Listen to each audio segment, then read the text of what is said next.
এবারে জানাবো এক নজরে দৈনিক পত্রিকার শিরোনামগুলো। আমার হাতে প্রথমেই আছে দৈনিক ইত্তেফাক। তাদের প্রধান শিরোনাম, ইসরায়েলি হামলায় হিজবুল্লাহ প্রধান নাসরুল্লাহ নিহত, বিধ্বস্ত লেবানন, নিরাপদ স্থানে সরিয়ে নেওয়া হয়েছে খামেনিকে। এছাড়াও তাদের আরও একটি শিরোনাম, আন্দোলনে নিহত ১,৫৮১, আহত ৩১,০০০-এর বেশি, স্বাস্থ্য উপকমিটির তালিকা। এছাড়াও তাদের আরও একটি শিরোনাম হচ্ছে ১২ চ্যালেঞ্জ চিহ্নিত করে শিক্ষা খাতে বড় পরিবর্তন, খসড়া তৈরি করেছে পরিকল্পনা কমিশন। এরপর আমার হাতে আছে দৈনিক সমকাল। তাদের প্রধান শিরোনাম, সংস্কার পরীক্ষা ডিঙানোর চ্যালেঞ্জে সরকার, অন্তর্বর্তী সরকারকে সহযোগিতা ও সমর্থনের ব্যাপারে আগ্রহী বিশ্ব নেতারা, সংস্কার বাস্তবায়নে দরকার সরকারের দক্ষতা ও প্রতিশ্রুতি।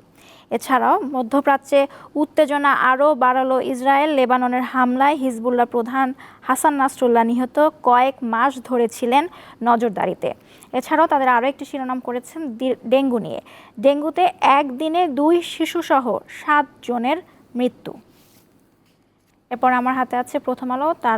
তারাও লেবানন ইস্যু নিয়ে করেছে প্রধান শিরোনাম, কয়েক মাস নজরে রেখে হিজবুল্লাহ প্রধানকে হত্যা।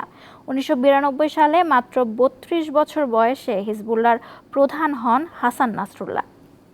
এছাড়াও তাদের আরও একটি শিরোনাম, ইউনিয়ন ব্যাংক থেকে ১৮,০০০ কোটি টাকা সরিয়েছেন এস আলম। এরপর আমার হাতে আছে দৈনিক আজকের পত্রিকা। তাদের প্রধান শিরোনাম, ক্রস ফায়ারের মামলায় ফাঁসছেন ম্যাজিস্ট্রেটও, বন্দুকযুদ্ধের ঘটনায় নতুন করে মামলা করছে ভুক্তভোগীর পরিবার। বিএনপির দাবি ১৭ বছরে ৮৩৭ নেতা কর্মীকে বন্দুকযুদ্ধে হত্যা। এছাড়াও তাদের দ্বিতীয় শিরোনাম, ডেঙ্গুতে একদিনে বছরের সর্বোচ্চ মৃত্যু। এরপর আমার হাতে আছে দৈনিক কালের কণ্ঠ। তাদের প্রধান শিরোনাম, কৃত্রিম হৃৎপিণ্ডে তাসনোভার স্বাভাবিক জীবন। এই ছিল আজকের দৈনিক পত্রিকাগুলোর প্রধান শিরোনামগুলো।